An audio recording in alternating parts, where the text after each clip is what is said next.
Never start with the head. The victim gets all fuzzy. He can't feel the neck.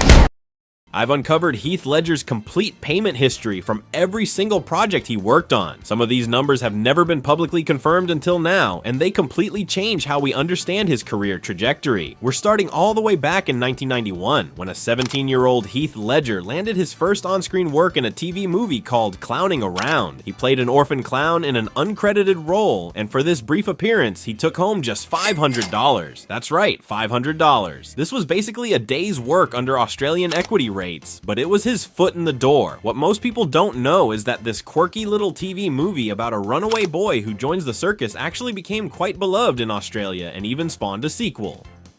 2 years later, in 1993, Heath appeared in 3 episodes of the Australian children's series Ship to Shore, playing a character simply known as Cyclist. For these guest spots, he earned approximately $1,500 total, which breaks down to about $500 per episode based on Australian television union minimums at the time. Then came 1996, and this was Heath's first real breakthrough in Australian television. He landed a regular role as Snowy Bowles in the series Sweat, appearing in 26 episodes throughout the season. For this work, he earned around $20,000.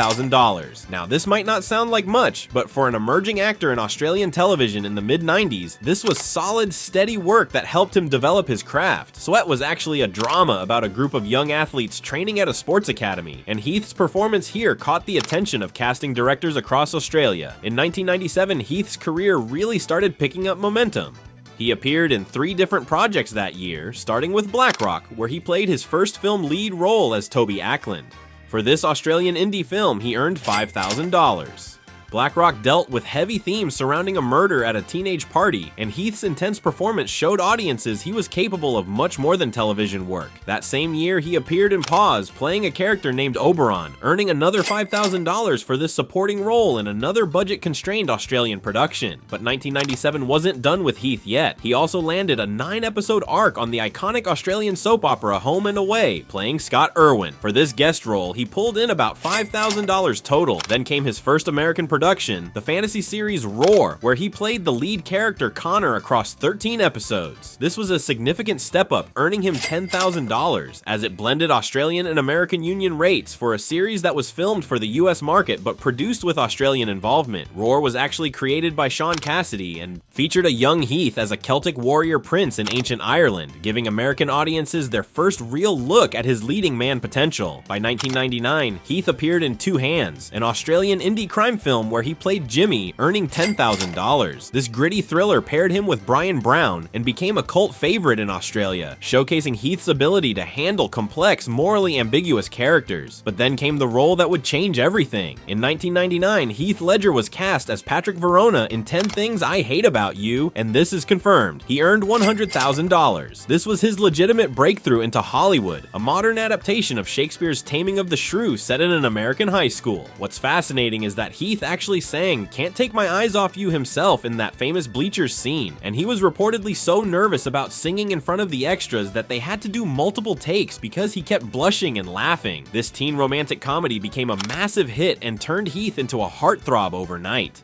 The momentum continued into 2000 with The Patriot, where Heath played Gabriel Martin opposite Mel Gibson. For this supporting role in a $110 million Revolutionary War epic, he earned $200,000. His performance as Gibson's idealistic eldest son, who joins the Continental Army, was heartbreaking, and the film grossed over $215 million worldwide. Then came 2001, and this is where Heath Ledger's paychecks exploded. For A Knight's Tale, where he played the lead role of William Thatcher, he earned a confirmed $3 million.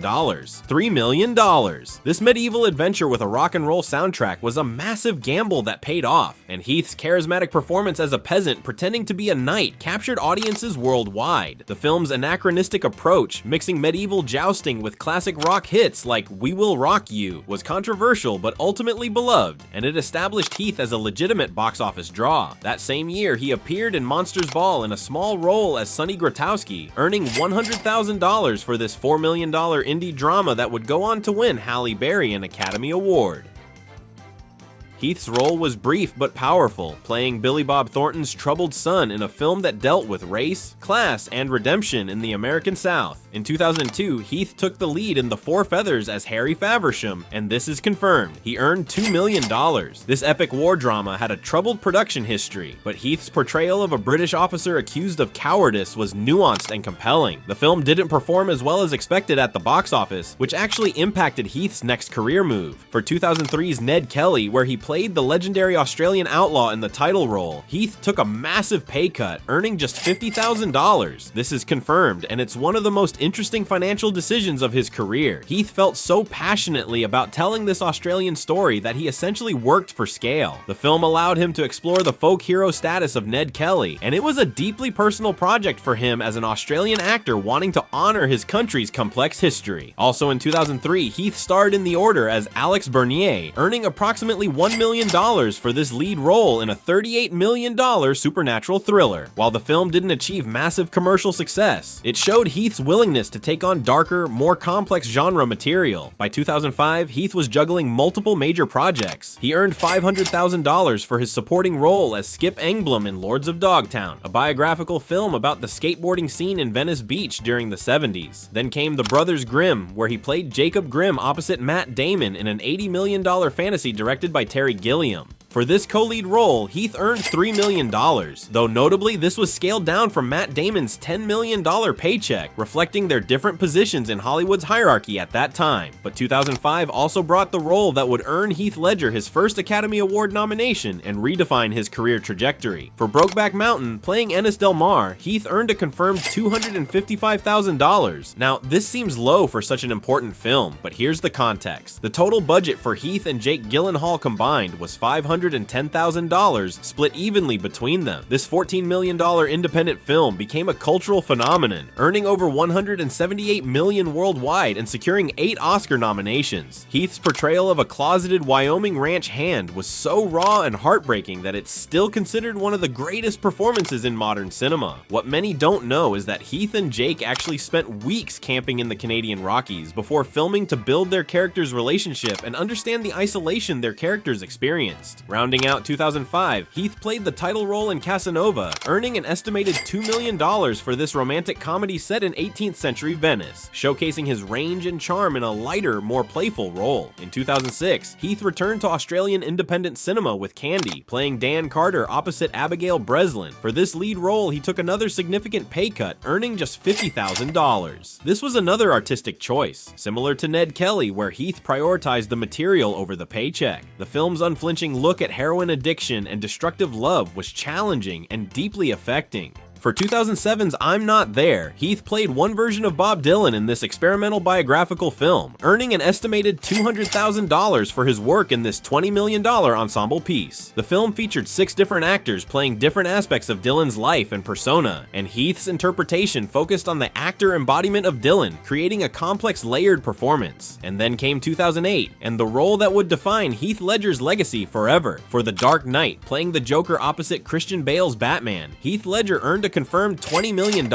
This included both his upfront salary and back-end profits from one of the most successful films of all time. $20 million.